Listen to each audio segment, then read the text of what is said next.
Hi കൂട്ടുകാരെ, മിനീസ് കിച്ചണിലേക്ക് എല്ലാവർക്കും നല്ല നല്ല കുറുകിയ ഒരു ചമ്മന്തിയുടെ റെസിപ്പിയാണ് കേട്ടോ. നല്ല ടേസ്റ്റായിട്ട് നമ്മൾ തേങ്ങ ഒന്നും ചേർക്കാതാണ്. ഇത് കണ്ടോ, തേങ്ങ ഒന്നും ചേർക്കാതെ നമുക്ക് ദോശയ്ക്കും ഇഡലിക്കും ഒക്കെ പറ്റുന്ന ഒരു ചമ്മന്തിയുടെ റെസിപ്പിയാണ്. അപ്പം വീഡിയോയിലേക്ക് പോകുന്നതിന് മുമ്പ് വീഡിയോ കണ്ട് ഇഷ്ടപ്പെടുവാണ് ലൈക്ക് ചെയ്ത് ഷെയർ ചെയ്ത് കമൻറ്റ് ചെയ്ത് സബ്സ്ക്രൈബ് മറക്കല്ലേ. നമുക്ക് വീഡിയോയിലേക്ക് പോകാം. ഇഡലിക്കൊക്കെ പറ്റി നമ്മൾ തേങ്ങ ഇല്ലാതെ ഉണ്ടാക്കുന്ന ഒരു ചമ്മന്തിയുടെ റെസിപ്പിയാണ് കേട്ടോ ഇത്. അപ്പോൾ നമുക്ക് അതിനായിട്ടൊരു പാൻ വെച്ചിട്ടുണ്ട്. 1 ടേബിൾ സ്പൂൺ വെളിച്ചെണ്ണ ഒഴിച്ചിട്ടുണ്ട്. ഇതിലേക്ക് നല്ല ചൂടാകുമ്പോൾ അതിലേക്ക് ഒരു 3/4 ടീസ്പൂണ് ഉഴുന്ന് പരിപ്പാണ് ഇടുന്നത്. 3/4 ടീസ്പൂണ്, 3/4 ടീസ്പൂൺ അല്ല കേട്ടോ, 3/4 ടേബിൾ സ്പൂണാണ് ഉഴുന്ന് പരിപ്പ് ഇട്ടേക്കുന്നത് കേട്ടോ. അതുപോലെ തന്നെ അതിട്ടതിന് ശേഷം 1 ടേബിൾ സ്പൂണ് കടലപ്പരിപ്പ്. രണ്ടും ഒന്ന് നല്ലോണം ഒന്ന് മൂക്കട്ടെ. ഇതിലേക്ക് കുറച്ച് മൂത്ത് കഴിയുമ്പോൾ ഇതിലേക്ക് ഇതുപോലെ 3 വെളുത്തുള്ളിയാണ് ഞാനിത് ചെറുതായിട്ട് നടുക മുറിച്ചതാണത്. വെളുത്തുള്ളി ഇടണം. അതിലേക്ക് ഇതുപോലെ ഒരു കഷ്ണം ഇഞ്ചി ഇടണം. എന്നിട്ട് നമുക്ക് ഒന്നുകൂടെ ഒന്ന് ഇളക്കി കൊടുക്കും. തീ കുറച്ച് വെച്ച് ഈ പരിപ്പൊക്കെ ഒന്ന് കരിഞ്ഞു പോകാതെ നമ്മളൊന്ന് ഇളക്കിയെടുക്കണേ. ഇതിലേക്ക് നമുക്ക് ആവശ്യത്തിനുള്ള മുളക് ചേർക്കാം. അതുപോലെ 4 മുളക് ഇടും. എരിവൊക്കെ നിങ്ങളുടെ ഇതനുസരിച്ച് ഇടുക കേട്ടോ. നല്ലോണം ഒന്ന് മിക്സ് ചെയ്യുക.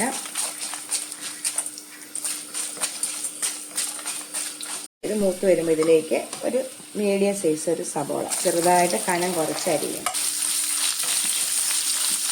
നമുക്കൊന്ന് മിക്സ് ചെയ്യാം. ഒരു പച്ചമുളകും കൂടി ഇട്ടിട്ട് നമുക്ക് നല്ലോണം ഒന്ന് മിക്സ് ചെയ്ത് ഒന്ന് എടുക്കാം, വഴത്തിയെടുക്കാതെ. ഇതിന് പക്ഷേ സബോള ഒത്തിരി നല്ല രീതിയിലൊന്നും വഴന്ന് വരണ്ട, നല്ല സോഫ്റ്റ് ആയാൽ മതി. സബോള ഇത്രയും മതി കേട്ടോ, ഇത്രയും വഴന്ന് കിട്ടിച്ചാൽ മതി. അപ്പോൾ ഇതിലേക്ക് ഒരു തക്കാളി ചെറുതായിട്ട് അരിഞ്ഞിട്ടുണ്ട്. തക്കാളി ഇട്ട് ഒരു കരിയാപ്പില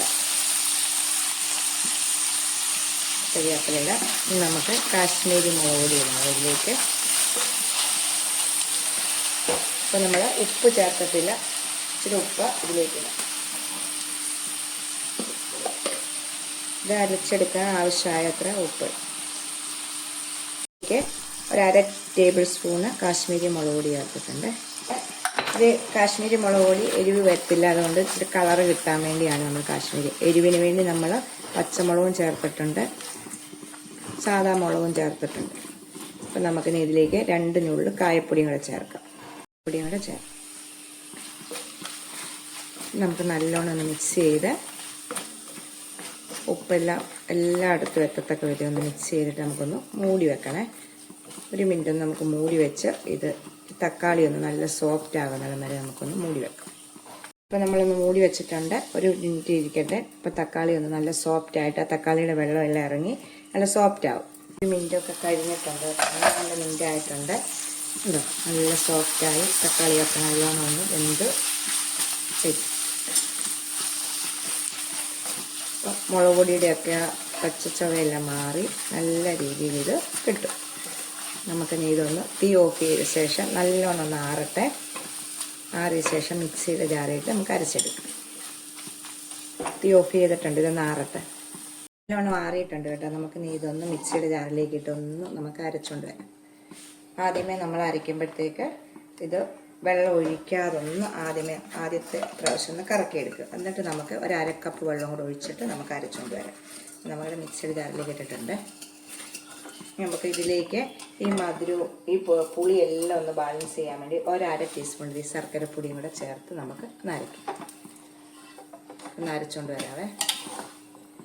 അപ്പം ഇതുപോലെ ആദ്യമേ ഒന്ന് കറക്കണം. എന്ന് വെച്ചാൽ കടലപ്പരിപ്പൊക്കെ ഒന്ന് അരിയണമെങ്കിൽ, പിന്നെ നമ്മൾ ഇതുപോലെ ആണെങ്കിൽ ഇതിനെ ഒന്നുകൂടെ ഒന്ന് കറക്കി കഴിയുമ്പോൾ നമുക്ക് കട്ടയായിട്ട് വേണമെങ്കിൽ നമുക്ക് ഇത് ഇങ്ങനെ ഉപയോഗിക്കാം. അപ്പം വെള്ളം നീട്ടി ഞാൻ ദോശയ്ക്കാണ് എടുക്കുന്നത്. അപ്പം ഇച്ചിരി വെള്ളം ഒഴിച്ച് ഒരു 1/2 കപ്പ് വെള്ളം ഒഴിച്ച് നമുക്ക് നീട്ടി അരയ്ക്കാം. 1/2 കപ്പ് വെള്ളം കൂടെ ഇതിലേക്ക് അരയ്ക്കുവാണ്. ഇതിലേക്ക് കണ്ടോ അരച്ചുകൊണ്ട് വന്നിട്ടുണ്ട് ഒഴിക്കാം. മൊത്തത്തിൽ നമുക്കിതിലേക്ക് ഒഴിക്കാവേ. ഇപ്പം നമ്മളിത് ഒഴിച്ചിട്ടുണ്ട്. അപ്പോൾ നമുക്കിത് ഇച്ചിരിയും കൂടെ ഒന്ന് നീട്ടിയെടുക്കണം. അപ്പോൾ അതിനായിട്ട് നമ്മൾ തിളപ്പിച്ച് ആറിച്ച വെള്ളമാണ് നമ്മൾ ഒഴിക്കുന്നത് കേട്ടോ. ഇനി നമ്മൾ അടുപ്പിലൊന്നും വെച്ച് ചൂടാക്കുന്നില്ല. തിളപ്പിച്ചാറിച്ചത് മിക്സിയുടെ ജാറിലേക്ക് ഒഴിച്ചിട്ട് കുറച്ച് വെള്ളം കൂടി ഇതിലേക്ക് ഒഴിക്കുവാണ്. ഞാനൊരു 3/4 ഗ്ലാസ് വെള്ളം ഒഴിച്ചിട്ടുണ്ട്. ഒഴിച്ച ശേഷം തിളപ്പിച്ചാറിച്ച വെള്ളം ഒഴിക്കണം, വെറും പച്ചവെള്ളം ഒഴിക്കില്ല കേട്ടോ. അപ്പം നമുക്ക് ചൂടാക്കേണ്ട ആവശ്യമില്ല.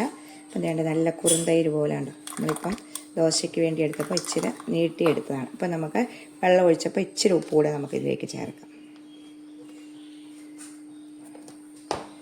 മിക്സ് ചെയ്ത ശേഷം ഇനി നമുക്കൊന്ന് കടുക് കൂടെ ഒന്ന് വറുത്തിടാം. കടുകിന് കരിയാപ്പിലയും കടുകും മുളകും കൂടെ വറുത്തിട്ട് ഇതിലേക്കിടാം. ചേർക്കേണ്ട കൂടെ ശകലം കാശ്മീരി മുളക് കൂടെ തീ ഓഫ് ചെയ്തിട്ട് ആ കടുകിനകത്തിട്ട് മൂപ്പിച്ച് ഇതിലേക്ക് ഒഴിക്കും. ഇത് ഇത്രയും മതി കണ്ടോ.